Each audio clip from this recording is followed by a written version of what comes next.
अभिलाक्षणिक गुण चढ़ रहे थे। डी ब्लॉक के अभिलाक्षणिक गुण। डी ब्लॉक देखो एस और पी ब्लॉक से विशेष तौर से अलग गुण दर्शाता है। पहला गुण हमने लिखा था परिवर्तनशील ऑक्सीकरण अवस्था, वेरिएबल ऑक्सीडेशन स्टेट, परिवर्तनशील ऑक्सीकरण अवस्था, है ना। परिवर्तनशील ऑक्सीकरण अवस्था लिखाया था मैंने। परिवर्तनशील ऑक्सीकरण अवस्था में शायद मैंने पूरे लिखा दिए थे, जिन तक लिखा दिए थे क्या, लिखा दिए थे, है ना।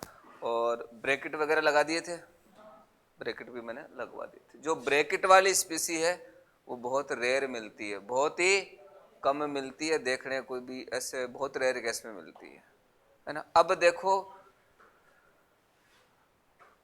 जो डी ब्लॉक है ना, अपन 3D की बात करें तो 3D में एक तो SC और एक ZN, स्केडियम और जिंक, ये ऐसे हैं जो एक ही ऑक्सीकरण अवस्था प्रदर्शित करते हैं, है ना। जैसे SC के लिए हमने +2 और +3 लिखा था, देखो देखो एक बार कॉपी में +2 और +3 लिखा था, SC के लिए लिखा था कि नहीं लिखा था। पर +2 रेयर होती है, +2 क्या होती है, रेयर, बहुत कम पाई जाती है। तो SC के लिए कौन सा हो गया, +3। एक ZN का देखो रे +2। तो डी ब्लॉक में एक ही ऑक्सीकरण अवस्था प्रदर्शित करने वाले दो तत्व होते हैं, कौन कौन से, SC और ZN। तो लिखो ये लाइन लिखोगे, देखो 3D श्रेणी में, 3D श्रेणी में, 3D श्रेणी में एक ही ऑक्सीकरण अवस्था, 3D श्रेणी में एक ही ऑक्सीकरण अवस्था प्रदर्शित करने वाले तत्व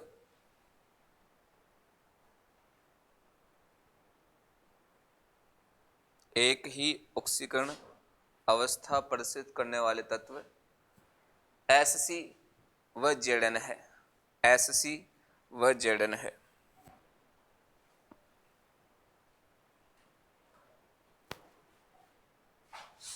ठीक है। अगली चीज देखो आप, जो डी श्रेणी है अपनी, उसमें न्यूनतम ऑक्सीजन अवस्था कितनी है, +1। देखो एक तो CR के लिए हमने लिखी थी +1, एक CU के लिए देख सकते हैं आप, CR के लिए +1 और CU के लिए +, ये तो न्यूनतम ऑक्सीजन अवस्था। और अधिकतम ऑक्सीजन अवस्था कितनी है, +7। कौन सी श्रेणी में, 3D श्रेणी में। तो अगली लाइन लिखो, 3D श्रेणी में, 3D श्रेणी में, 3D श्रेणी में न्यूनतम ऑक्सीकरण अवस्था +1, न्यूनतम ऑक्सीकरण अवस्था +1 व अधिकतम ऑक्सीकरण अवस्था, वह अधिकतम ऑक्सीकरण अवस्था +7 होती है।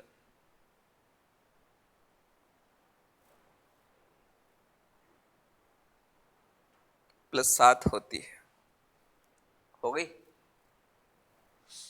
अच्छा, मैक्सिमम कितनी होती है, तो maximum in 3D, maximum in 3D, 3D में मैक्सिमम कितनी थी, +7। किसके लिए थी रे वो, Mn, किसके लिए थी, Mn के लिए +7। और पूरे डी ब्लॉक की बात करें या पीरियोडिक टेबल की बात करें तो मैक्सिमम ऑक्सीडेशन स्टेट,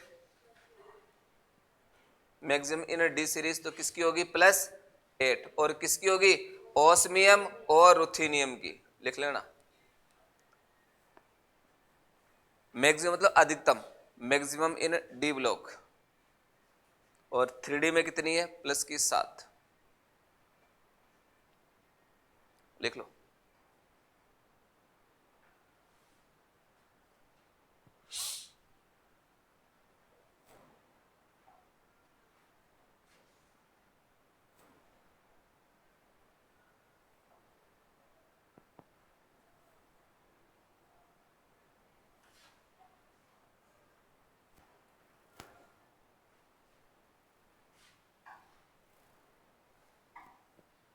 हो गया।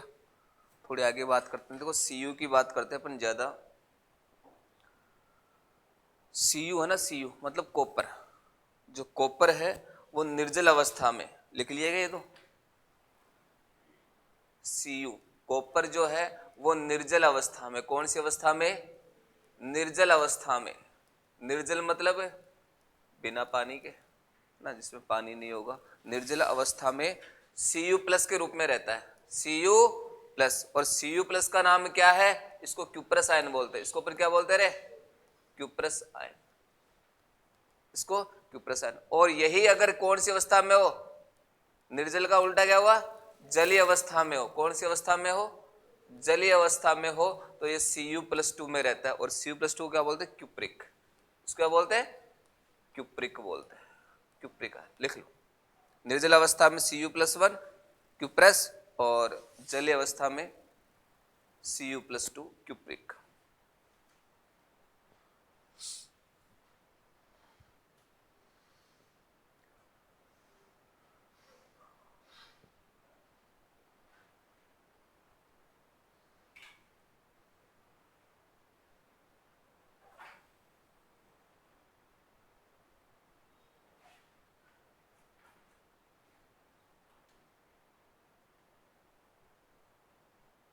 ऊपर वाला क्यूप्रस है, नीचे वाला क्यूप्रिक है।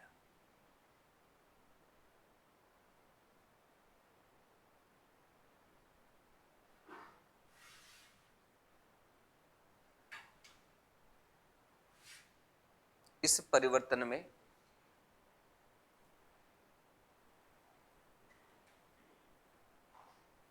इस परिवर्तन में इस परिवर्तन में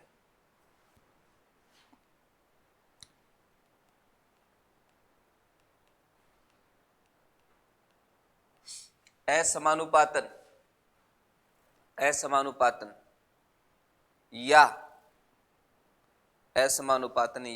विषमानुपातिक विभाजन होता है। इस परिवर्तन में असमानुपातन या विषमानुपातिक क्या होता है? विभाजन होता है। इस परिवर्तन में असमानुपातन या विषमानुपातिक विभाजन होता है।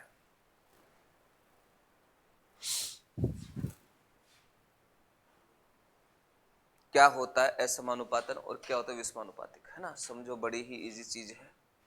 देखो, असमानुपातन वह प्रक्रिया है जिसमें एक ही तत्व का ऑक्सीकरण हो, एक ही तत्व का ऑक्सीकरण हो और उसी तत्व का क्या हो? अपचयन हो। एक ही तत्व का ऑक्सीकरण हो और एक ही तत्व का अपचयन हो। देखो, मैं एक बता रहा हूं आपको एग्जांपल से। ये Cu+1 है। क्या है? Cu+1 कौन सा है? क्यूप्रस आयन है। ये चेंज हो जाए, एक तो Cu+2 में, किसमें होगा? एक Cu0 में। ऐसा देखो, देखो बैलेंस है क्या? बैलेंस है क्या? इधर 2 Cu, इधर 2 Cu, इधर प्लस का 2, इधर भी प्लस का 2 हो गया। हुआ कि नहीं हुआ? एक Cu पे एक प्लस है तो 2 Cu पे 2 प्लस हो गई। बात समझ में आ गई? तो बैलेंस तो हो गया। अब देखो, यहां Cu+1 से किसमें गया? 0 में। ऑक्सीकरण अवस्था में अगर कमी होती है, मेरी बात सुनना, ऑक्सीकरण अवस्था में कमी होती है तो उसको तो क्या बोलते हैं? अपचयन। उसको क्या बोलते हैं? अपचयन। यहां ऑक्सीकरण अवस्था में क्या हो रही है? वृद्धि हो रही है। +1 से किस में आ रहे हैं? +2 में। तो यहां क्या हो रहा है? ऑक्सीकरण। यहां क्या आ रहा है? ऑक्सीकरण। और ये प्रक्रिया क्या कहलाती है? असमानुपातन या विषमानुपातिक विभाजन। एक ही तत्व का हो रहा है, Cu का ही हो रहा है, Cu अपचयित भी हो रहा है, Cu ऑक्सीकृत भी हो रहा है ना? तो ये असमानुपातन होता है। लिख लो।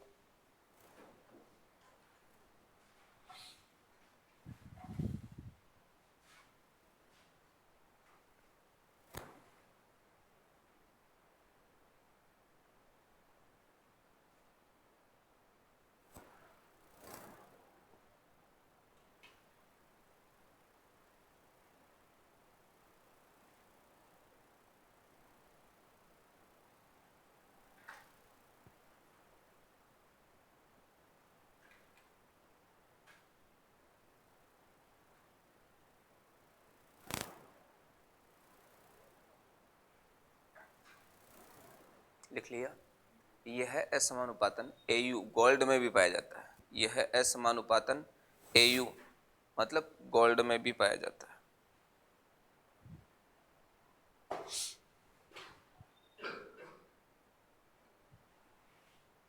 यह असमानुपातन Au मतलब किसमें पाया जाता है?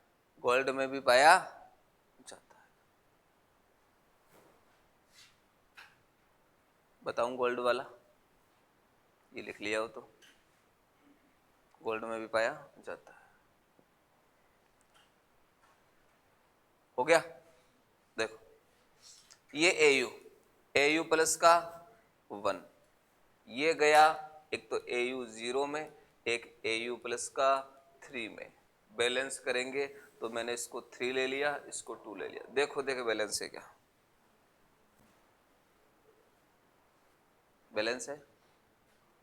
यहां से यहां तक देखो ऑक्सीकरण अवस्था में कमी हो रही है, मतलब क्या हो रहा है, अपचयन हो रहा है। और यहां से यहां तक ऑक्सीकरण अवस्था में क्या हो रही है, वृद्धि हो रही है। क्या हो रहा है, ऑक्सीकरण हो रहा है। क्या हो रहा है, ऑक्सीकरण। लिख लो।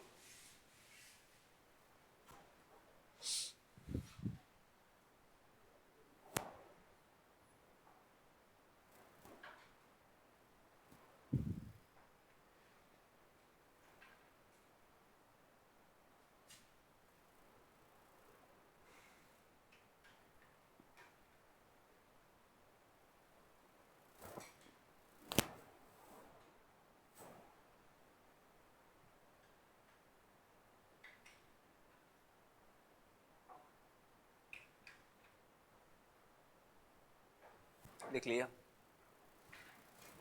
इसी के नीचे लिखोगे एजी, विषमानुपातिक विभाजन नहीं दर्शाता। एजी मतलब सिल्वर, विषमानुपातिक विभाजन नहीं दर्शाता। सिल्वर विषमानुपातिक विभाजन नहीं दर्शाता।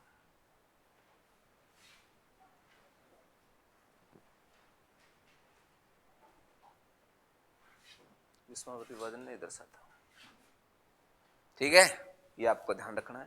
खैर दोबारा ये आएंगे आपके रेडॉक्स रिएक्शन में, वहां और समझा देंगे क्या ऑक्सीकरण क्या अपचयन। ठीक है।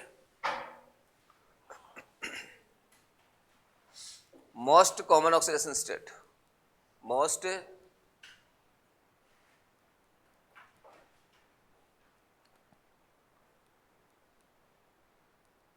कॉमन ऑक्सीडेशन मतलब नॉर्मली कॉमन ऑक्सीडेशन स्टेट जो पहले बार में अपन सोच सकते हैं किसी के लिए, है ना। तो जो Cu होता है ना, Cu, इसकी कॉमन ऑक्सीडेशन स्टेट होती है कितनी, प्लस की 2, है ना, प्लस की 2।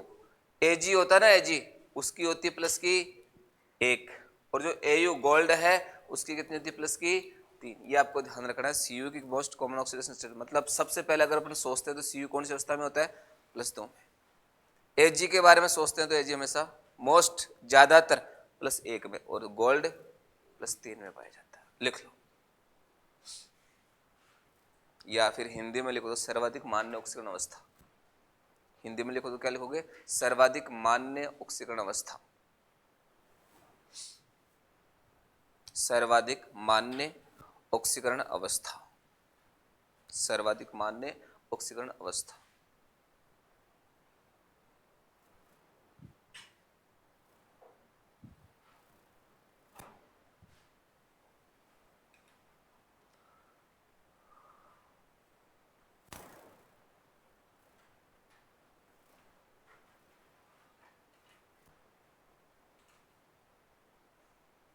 हो गया।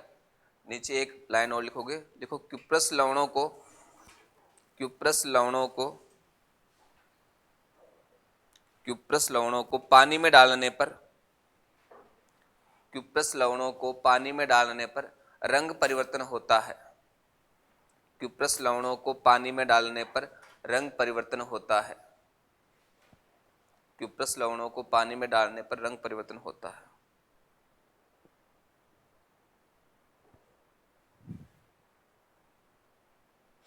एक क्वेश्चन लिखो, कौन सा आयन, कौन सा आयन, कौन सा आयन जलीय विलयन में, कौन सा आयन जलीय विलयन में रंग परिवर्तन दर्शाता है। कौन सा आयन जलीय विलयन में रंग परिवर्तन दर्शाता है। पहला ऑप्शन है Fe+2,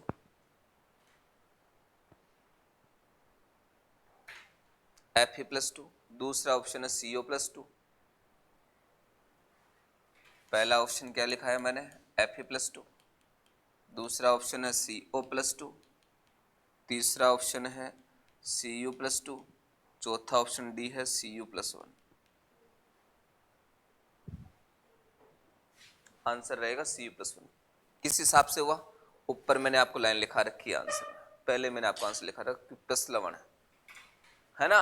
अरे क्यूप्रस, और क्यूप्रस कौन सा होता है, Cu+1। Cu+1 रंग परिवर्तन प्रसिद्ध करता है।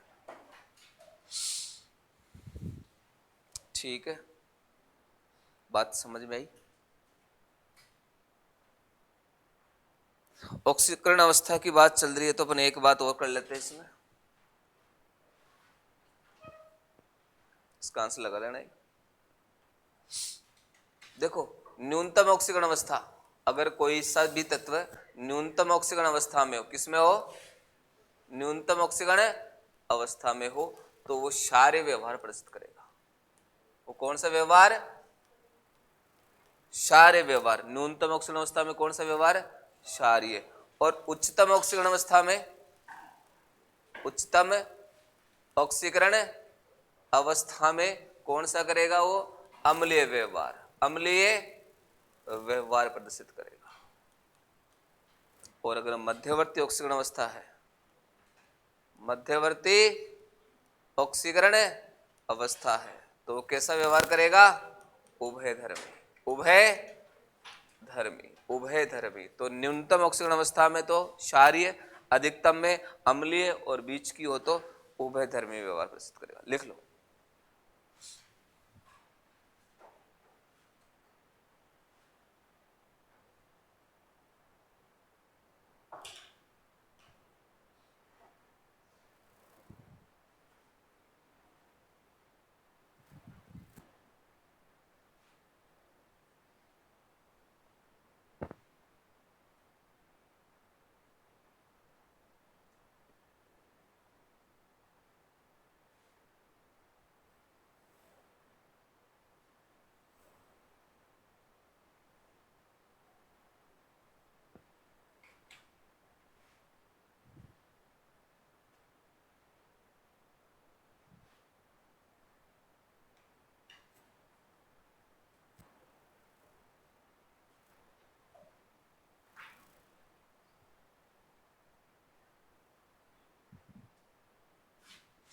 एग्जाम्पल लिखाऊं मैं आपको, CRO,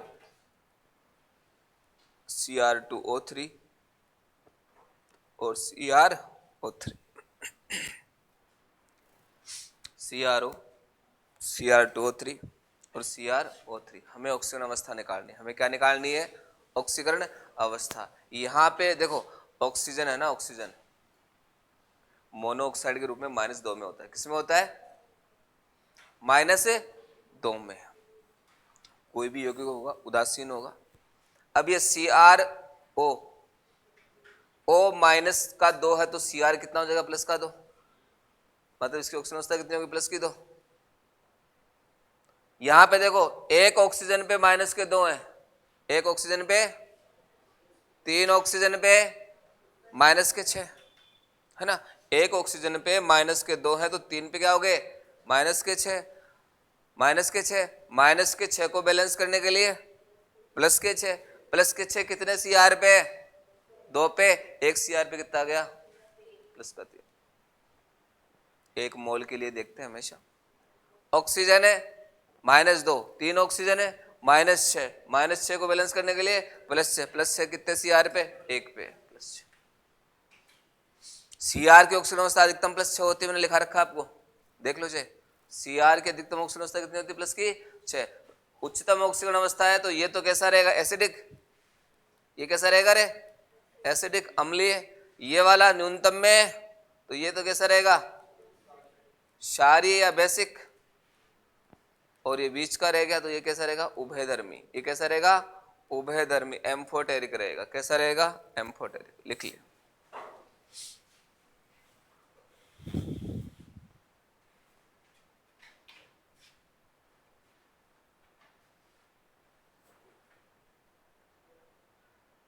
CRO, Cr2O3, CrO3।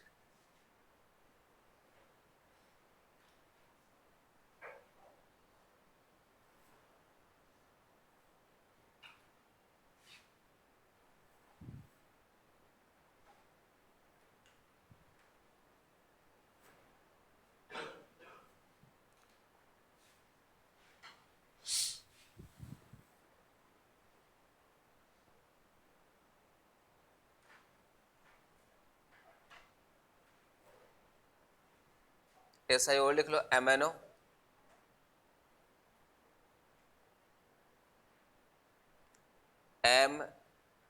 MnO, MnO2, Mn2O7,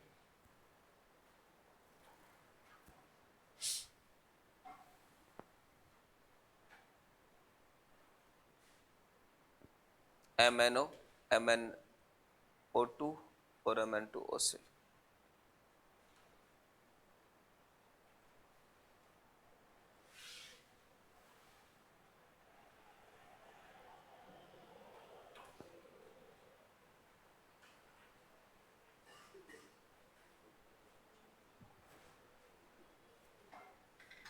किस में रहेगा?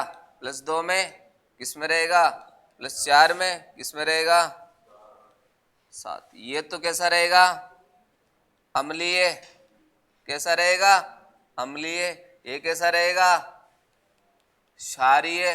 और ये उभयधर्मी। ये कैसा रहेगा रे?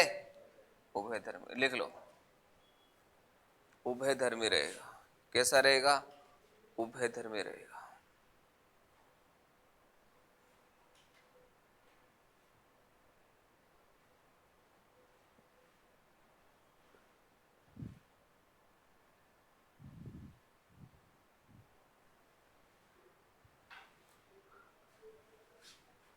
स्टार लगा के ऐसा लगा MnO3, MnO3 ये अम्लीय होता है ना? MnO3 कैसा होता है? अम्लीय होता है। MnO3+6 ये अम्लीय होता है। कैसा होता है? अम्लीय होता है। एक लाइन नीचे लिखोगे, डी ब्लॉक तत्वों की, डी ब्लॉक तत्वों की, डी ब्लॉक तत्वों की उच्चतम ऑक्सीकरण अवस्था का स्थायित्व, डी ब्लॉक तत्वों की उच्चतम ऑक्सीकरण अवस्था का स्थायित्व, डी ब्लॉक तत्वों की उच्चतम ऑक्सीकरण अवस्था का स्थायित्व वर्ग में ऊपर से नीचे जाने पर बढ़ता है। वर्ग में ऊपर से नीचे जाने पर बढ़ता है। वर्ग में ऊपर से नीचे जाने पर बढ़ता है।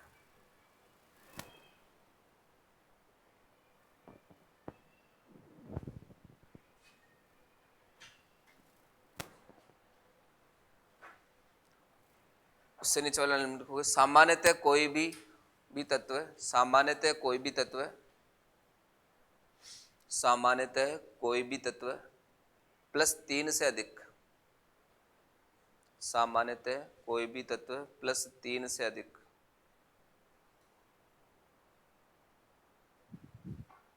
+3 से अधिक ऑक्सीकरण अवस्था प्रदर्शित नहीं करता। सामान्यतः कोई भी तत्व +3 से अधिक ऑक्सीकरण अवस्था प्रदर्शित नहीं करता।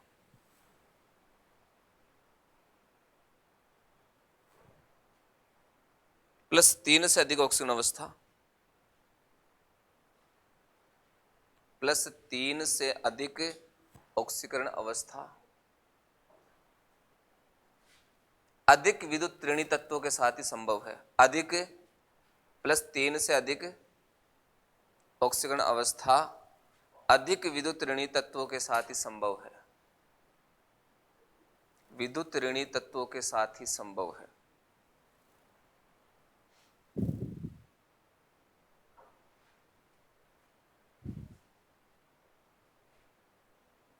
के साथ ही संभव है।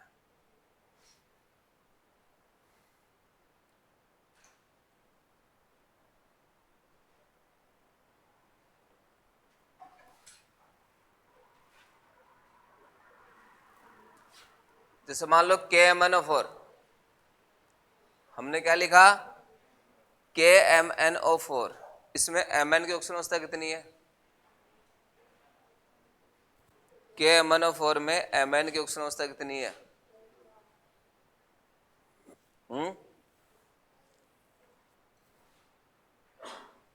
बताओ।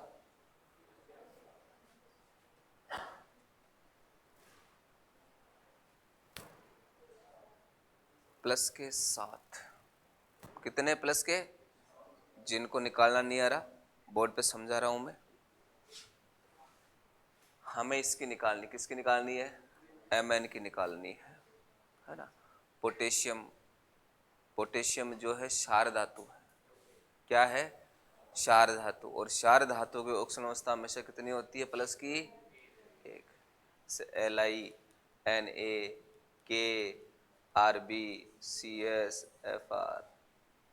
इन सभी की क्या होती है, प्लस है। ये एक दान करते हैं किस में चेंज हो जाएंगे, इनर्ट गैस में। किस में चेंज हो जाएंगे, इनर्ट गैस में। और आपको ध्यान है कि सबसे अधिक स्थायी कौन होता है पीरियोडिक टेबल में, इनर्ट गैस है, इसीलिए उनका नाम नोबेल गैस है। अच्छे इंसान है वो कैसे इंसान है, अच्छे इंसान है। और सभी की चाहत यही होती है कि मैं अच्छा बनूं। तो लिथियम अपने पड़ोसी की तरह, मैंने बताया था आपको एक बार पहले भी, लिथियम का पड़ोसी कौन है, हीलियम। हीलियम बनने के लिए इसको एक का दान करना पड़ेगा। सोडियम का पड़ोसी कौन है, नियोन। नियोन बनने के लिए इसको एक का दान करना पड़ेगा। तो क्षार धातुओं की ऑक्सीजन अवस्था प्लस एक होती है और क्षार मृदा धातुओं की प्लस की दो होती है ना। अब देखते हैं KMnO4 में पोटेशियम प्लस एक प्लस Mn का हमें मालूम नहीं है, अक्स मान लिया, प्लस ऑक्सीजन की माइनस दो, कितने ऑक्सीजन है, 4, और ऊपर कोई आवेश दिख रहा है क्या, नहीं दिख रहा, मतलब 0 हो गया। सोल्व करेंगे इसको, प्लस की 1 प्लस अक्स, ये -8 हो गया 0। अब क्या हो जाएगा, अक्स -7 बराबर 0 होगा कि नहीं होगा भाई। प्लस का 1 माइनस के 8 में से गया तो माइनस के 7 बच गए, तो अक्स बराबर 7, और 7 इधर आते किसका हो गया, प्लस का हो गया, Mn+7। अब ये उच्चतम ऑक्सीजन अवस्था में है, लेकिन ये किसके साथ है, ऑक्सीजन के साथ, अधिक विद्युत ऋणी के साथ ये प्रेजेंट है। तो अधिक विद्युत ऋणी के साथ ही +3 से अधिक ऑक्सीजन अवस्था प्रदर्शित हो सकती है, लिख लो।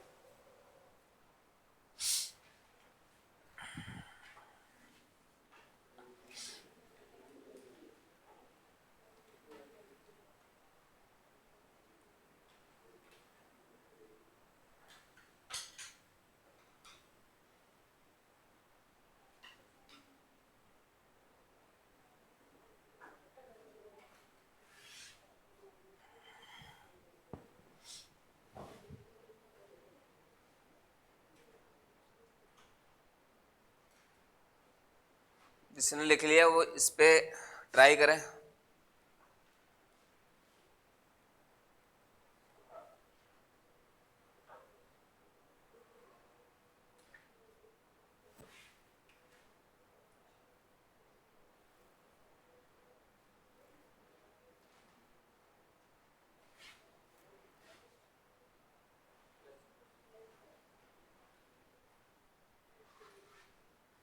देखो K2 पोटेशियम कितना, +1, कितने पोटेशियम है, 2, प्लस Cr कितने, 2, अब की बार तो यहाँ पे 2x आएगा, कितना आएगा, 2x, प्लस -2 ऑक्सीजन, 7 ऑक्सीजन है बराबर 0, प्लस के 2 प्लस 2x माइनस के 14 बराबर 0, 2x -12 बराबर 0, 2x बराबर 12, अक्स बराबर 12/2, 6 प्लस 6। उच्चतम ऑक्सीजन अवस्था में है, लेकिन ये किसके साथ है, ऑक्सीजन के साथ। ऑक्सीजन अधिक विद्युत ऋणी है, तो जब भी +3 से अधिक अवस्था होगी तो उसमें या तो F आएगा या O आएगा, नाइट्रोजन भी आ सकता है, लिख लो।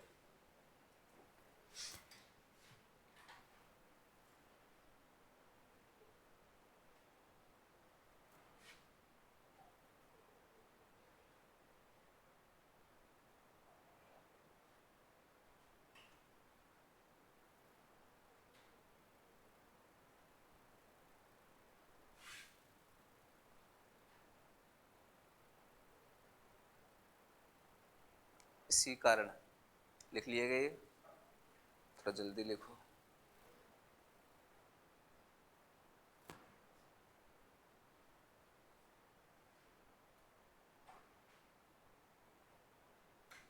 इसी कारण VF5, इसी कारण VF5 संभव है। इसी कारण VF5 वेनेडियम पेंटाक्लोराइड VF5 संभव है, VF5 संभव है, लेकिन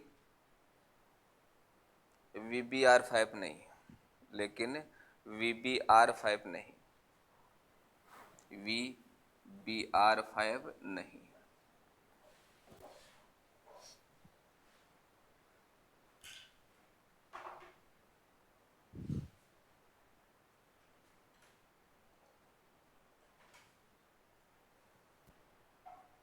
स्टार लगाओ नीचे।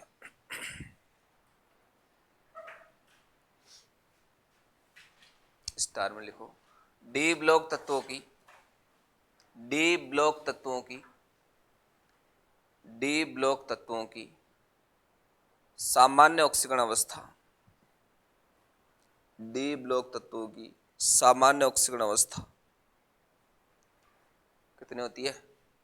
+2 होती है। कितनी होती है? +2 होती है।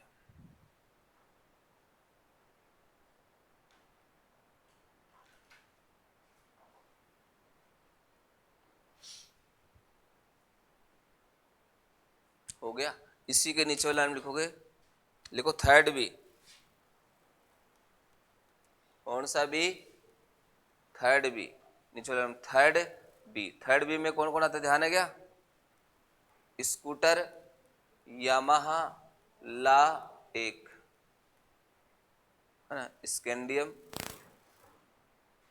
इट्रियम, लेंथेनम और एक्टिनम।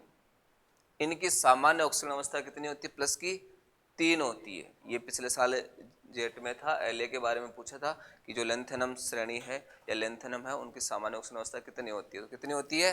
प्लस कितनी? पिछले साल था ये जेट में, है ना। तो लिख लो थर्ड बी SCYLASE की सामान्य ऑक्सीकरण अवस्था, की सामान्य ऑक्सीकरण अवस्था +3 होती है। सामान्य ऑक्सीकरण अवस्था कितनी होती है? +3 होती है। सामान्य ऑक्सीकरण अवस्था +3 होती है।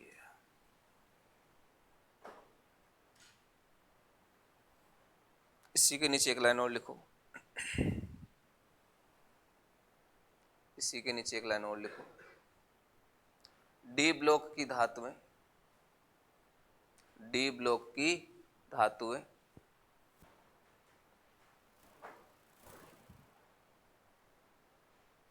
शून्य ऑक्सीकरण अवस्था में भी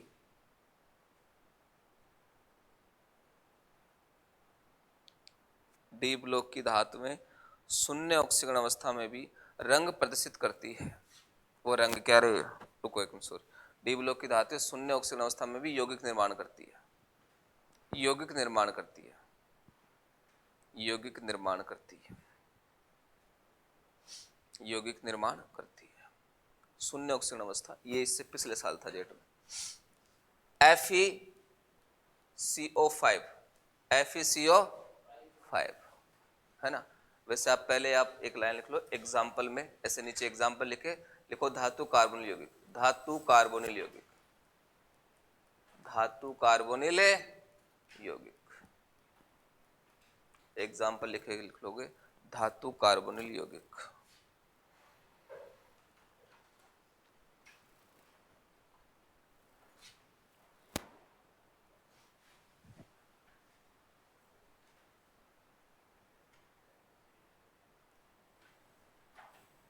CO क्या है?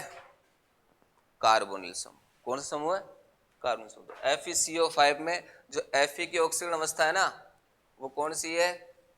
0, शून्य ऑक्सीकरण अवस्था है। वैसे NiCO4, NiCO4 इसमें Na की ऑक्सीकरण अवस्था कितनी है? 0 है। तो जो भी धातु कार्बोनिल होंगे ये भी हो सकता है CrCO6, CrCO6, यहां भी Cr कौन सी अवस्था में? 0 में। ये धातु और ये कार्बोनिल, मैंने क्या लिखा है एग्जाम्पल में? धातु कार्बोनिल यौगिक। तो जो भी धातु कार्बोनिल यौगिक होंगे उनकी ऑक्सीकरण अवस्था कितनी होगी? 0 होगी। ये आया हुआ है क्वेश्चन, ध्यान रखेंगे।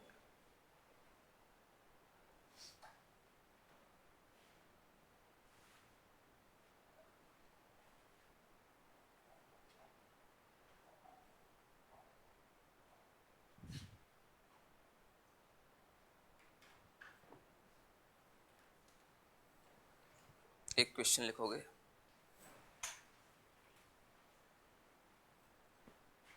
देखो कौन सी ऑक्सीकरण अवस्था, कौन सी ऑक्सीकरण अवस्था, कौन सी ऑक्सीकरण अवस्था सर्वाधिक स्थायी है।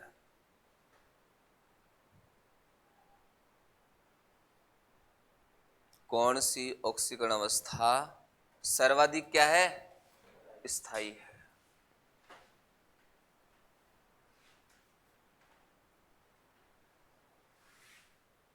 Sc+2 और Sc+3, बताओ कौन सी स्थायी इन दोनों में से।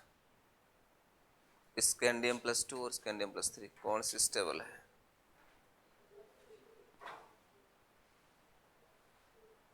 कौन सी स्टेबल है, ये कि ये +2 है तो क्यों है और +3 है तो क्यों है ना। ऐसे नहीं सर, आपने तो +2 को तो है ना, क्या आपने +2 को तो ब्रैकेट में लिखा दिया था, इसलिए हमने उसको तो अलग से निकाल दिया, Sc+3 हमने आंसर बता दिया ना।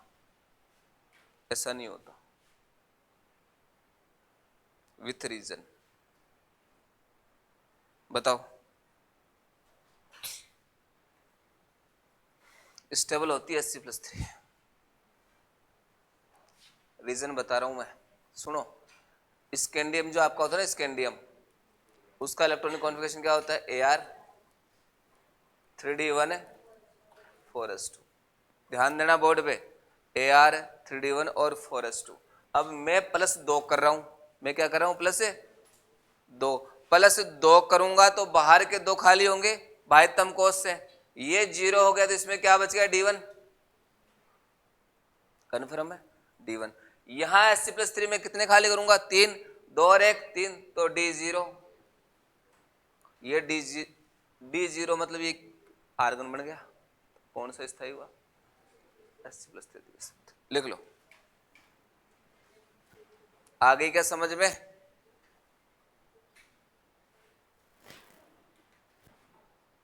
इलेक्ट्रॉनिक कॉन्फ़िगरेशन आपको आना चाहिए, बार बार मैंने आपको पहले भी कहा था कि जब तक इलेक्ट्रॉनिक विन्यास नहीं आएगा तब तक कुछ नहीं हो पाएगा आपका।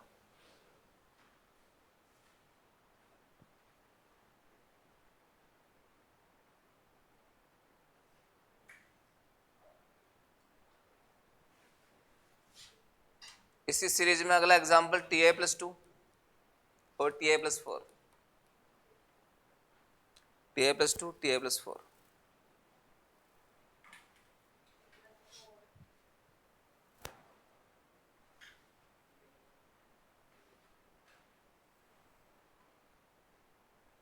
Ti+2 तो डिट्टो हो गया, और ये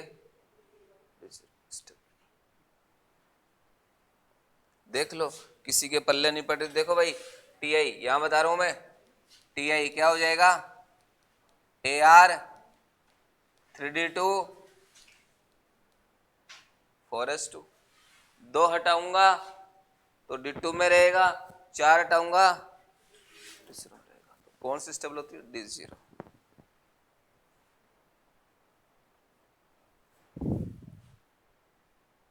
अगला example,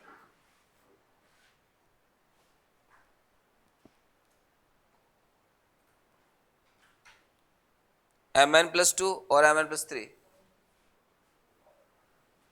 which oxidation state is stable, बताओ।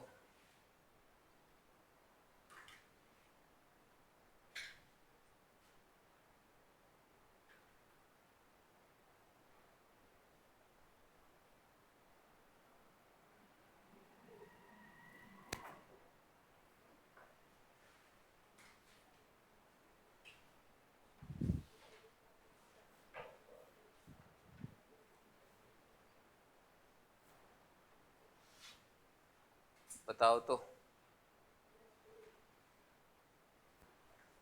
ये Mn क्या रे, ये Mn कितने नंबर पे, क्या हो जाएगा, Ar3d5 और 4s2।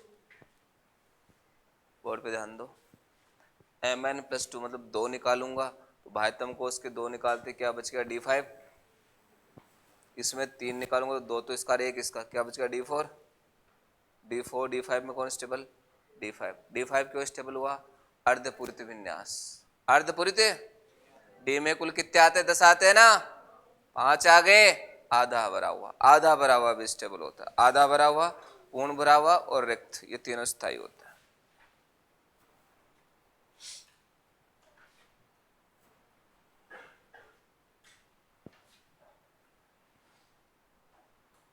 हो गया।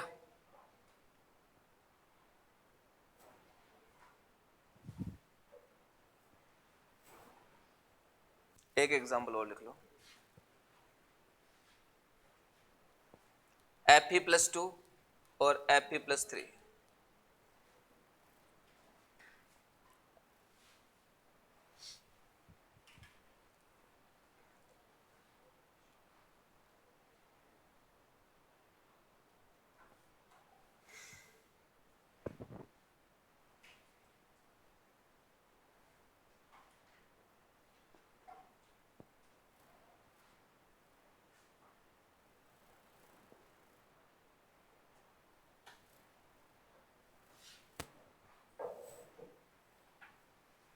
Fe+2 और Fe+3,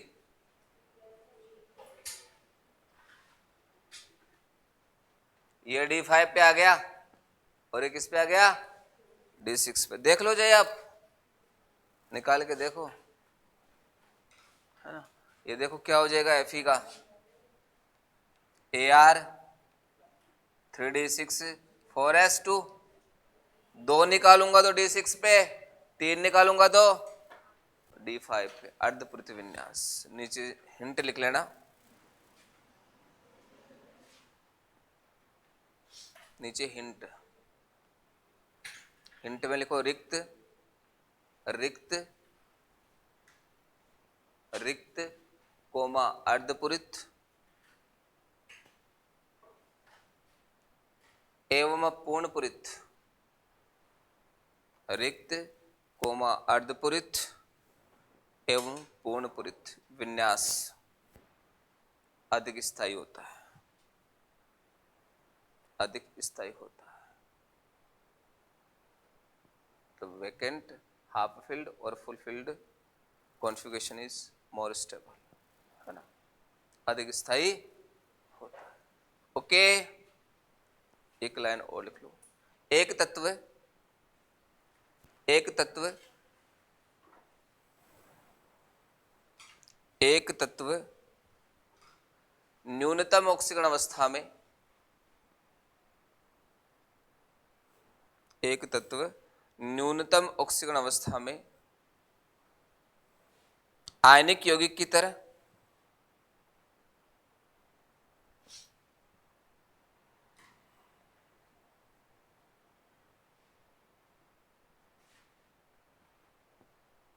एक तत्व न्यूनतम ऑक्सीकरण अवस्था में आयनिक यौगिक की तरह व उच्चतम ऑक्सीकरण अवस्था में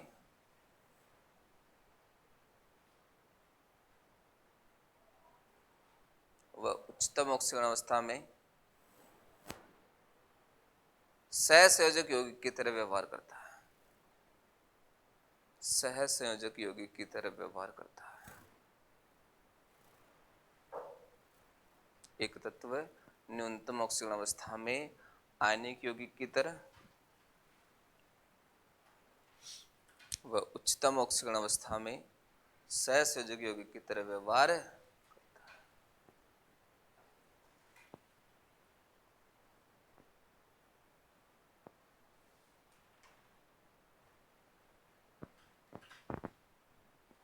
लिख लिया, ये थी आपकी परिवर्तनशील ऑक्सीकरण अवस्था। क्वेश्चन आएगा तो ऐसे पूछेगा, कौन सा डी ब्लॉक का अभिलाक्षणिक गुण है ना। अच्छा, परिवर्तनशील, या ऐसे भी आ सकता है, परिवर्तनशील ना लिखा होगे, ये भी लिखा हुआ आ सकता है, परिवर्ती ऑक्सीकरण अवस्था, है ना, परिवर्ती। तो इतना तो आप में कॉमन सेंस होना चाहिए। या फिर इंग्लिश वाले डिपार्टमेंट में थोड़ा बहुत देखना, वेरिएबल ऑक्सीडेशन स्टेट क्या आएगा, वेरिएबल ऑक्सीडेशन स्टेट, जो चेंज होती रहती हो, तो हमने पढ़ा चेंज हो ही रही है, एस सी और जेड एन को छोड़ के चेंज हो ही रही है ना। 3D श्रेणी में ये जो मैंने अभी एम एन का लिखा है ना, ये पहले के जमाने के काम थे, है ना, पहले के जमाने का। पहले बस उठा के जैसे पूछा था वैसे पूछ लिया। ऐसे हल्का फुल्का पेपर अगर नॉर्मली पढ़ते हैं तो ऐसे 20 मिनट में तो पूरा पेपर सोल्व, है ना। ऐसे हल्का फुल्का था, जैसे जैसे लेवल बढ़ रहा है अब ये बातें गई, ये मैन की ऑक्सीजन अवस्था प्लस की 7 होती है, गई ये बातें, है ना। पर फिर भी आपको ध्यान रखना है 3D श्रेणी में सर्वाधिक Mn की प्लस की 7 होती है, और डी श्रेणी में ओस्मियम और रुथेनियम प्लस की, या कहें पूरी पीरियोडिक टेबल में भी अपन इन्हीं को मान सकते हैं। आई बात समझ में। ये परिवर्तनशील ऑक्सीकरण अवस्थाएं थी। कौन सी थी? परिवर्तनशील ऑक्सीकरण अवस्थाएं, जो मैंने आपको एस से लेकर जिंक तक मैंने आपको लिखा दिया। मैंने पहले दिन भी आपको यही कहा था कि हमें विशेष तौर से 3D सीरीज का ध्यान देना है। 7 मतलब Mn तक तो प्लस की 7, Mn के बाद में जैसे Fe पे आएंगे तो धीरे धीरे ऑक्सीजन अवस्थाएं कम होने लगती है। तो एक लाइन अपने से लिख सकते हैं कि डी ब्लॉक में आवर्त में बाएं से दाएं जाने पर पहले ऑक्सीजन अवस्था बढ़ती है, फिर उसके पश्चात Mn के पश्चात धीरे धीरे ऑक्सीजन अवस्था घटने लगती है। तो एक लाइन लिख लो 3D श्रेणी के लिए।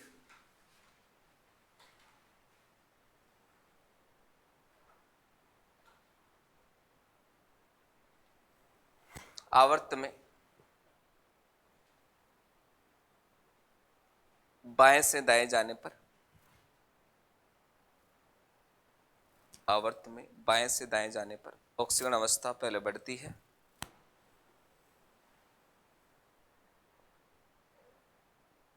पहले बढ़ती है, उसके पश्चात धीरे धीरे घटने लगती है, उसके पश्चात धीरे धीरे क्या होती है? घटने लगती है।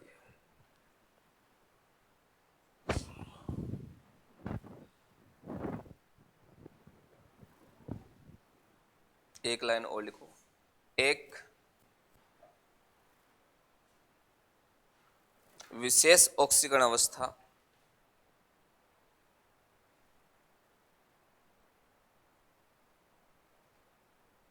एक विशेष ऑक्सीकरण अवस्था में बाएं से दाएं जाने पर, एक विशेष ऑक्सीकरण अवस्था में बाएं से दाएं जाने पर आयनिक लक्षणों में कमी होती है। आयनिक लक्षणों में कमी होती है। किसमें कमी होती है रे? आयनिक लक्षणों में कमी होती है। आयनिक लक्षणों में कमी होती है। एक बार फ्लैशबैक में चलते हैं। ये परिवर्तनशील ऑक्सीकरण अवस्था होगी, जितना मैंने पढ़ाया मैं एक बार आपको रिकॉल करवा देता हूँ, है ना। फिर अगली हेडिंग पढ़ेंगे कलर।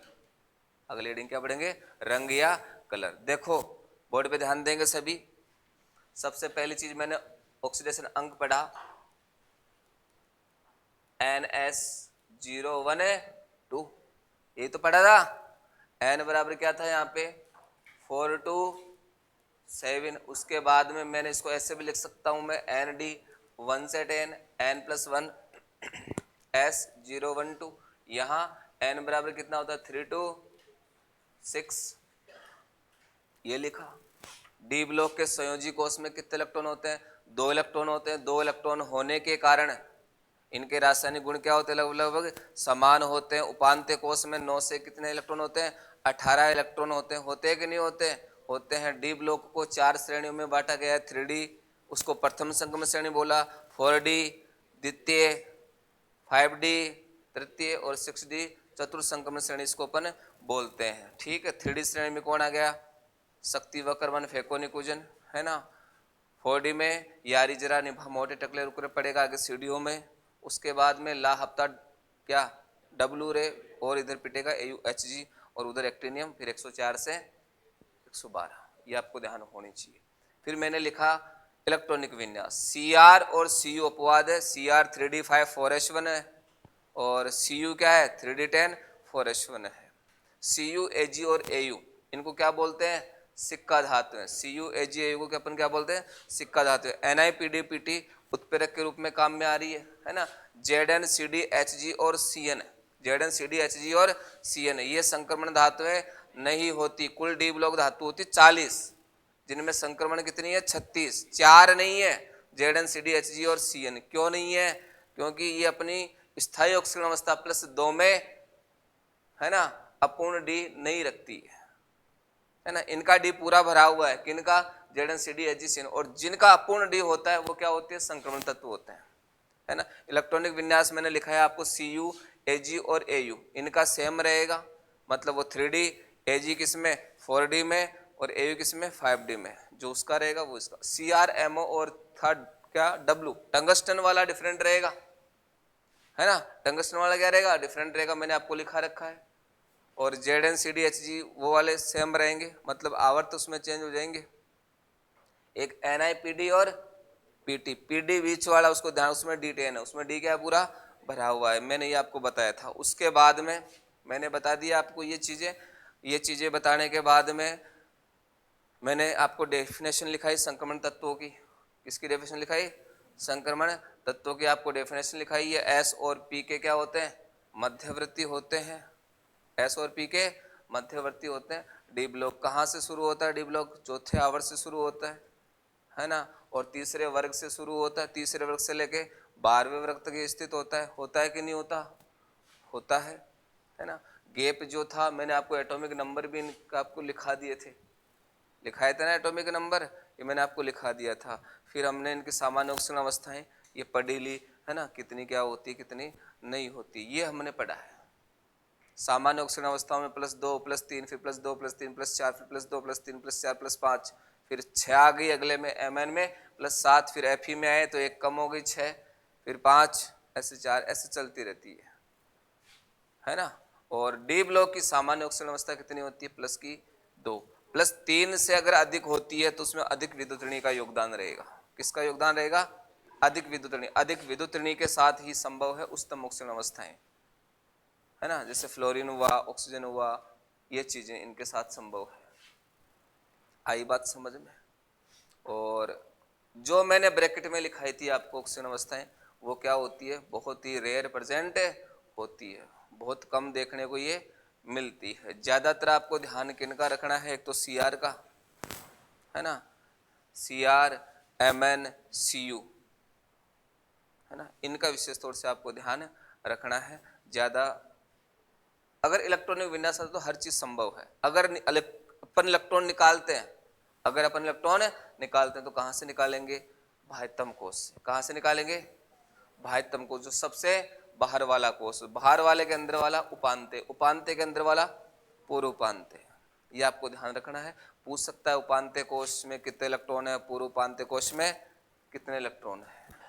समझ में आई बात? ये आपको ध्यान रहना चाहिए। और मेरे हिसाब से आपको इतनी चीजें याद हो गई होगी, है ना। कुछ चीजें मैंने और लिखा है। Cu की सामान्य ऑक्सीकरण अवस्था +2 होती है, Ag की +1 होती है, Au की +3 होती है, लिखा है ना। अधिक ऑक्सीकरण अवस्था अम्लीय व्यवहार, है ना, और कम ऑक्सीकरण अवस्था क्षारीय व्यवहार। बीच वाला उभयधर्मी, मतलब अम्लीय और क्षारीय दोनों ये चीजें व्यवहार करती है।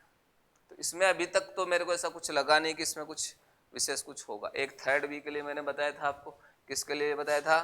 थर्ड बी कौन कौन सा था? स्कूटर, यामाहा, ला और एक, इनकी क्या होती है? +3, मतलब लेंथेनम श्रेणी और एक्टिनाइड श्रेणी। आगे पढ़ेंगे थोड़ा बहुत इनके बारे में भी, तो उनकी हमेशा कितनी होती है? +3 होती है। ये अपने डी ब्लॉक का पहला। अच्छा, मैक्सिमम +7, मिनिमम +1, और उससे मैक्सिमम अगर अब बात करें तो डी में किसकी? ऑस्मियम और रुथेनियम की। आ गई बात समझ में? क्वेश्चन आएगा तो ये पूछेगा कि कौन सा यौगिक अम्लीय है या कौन सा यौगिक सहसंयोजक है, ऐसे पूछ सकता। कौन सा सहसंयोजक है? आपको दे दे यही MnO2, है ना, आपको दे दे KMnO4, तो आप देखो किसकी ज्यादा है? सहसंयोजी कौन सा है इनमें से? KMnO4 +7। तो ज्यादा ऑक्सीकरण अवस्था अगर होती है, क्या ज्यादा ऑक्सीकरण अवस्था अगर होती है तो वो सहसंयोजी की तरह व्यवहार करेगा, और कम में किसकी तरह व्यवहार करेगा?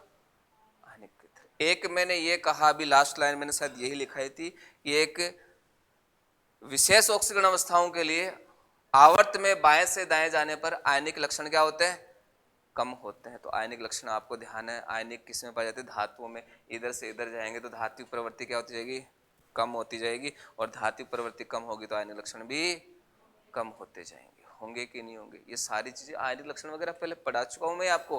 केमिकल बॉन्डिंग को मैंने आपको बढ़िया क्लियर तरीके से बताया है। इतना अगर ये ध्यान हो जाएगा तो एक क्वेश्चन तो इनमें से आपके पड़ जाएगा, है ना। अभी आपको पढ़ना ही पड़ेगा, और इतना भी मैंने कुछ विशेष आपको नहीं पढ़ाया है, हर चीज मैंने आपको पहले मैं समझा चुका हूँ आपको आवर्त सारणी में, है ना। तो ये पढ़ लेना, आगे का कल देख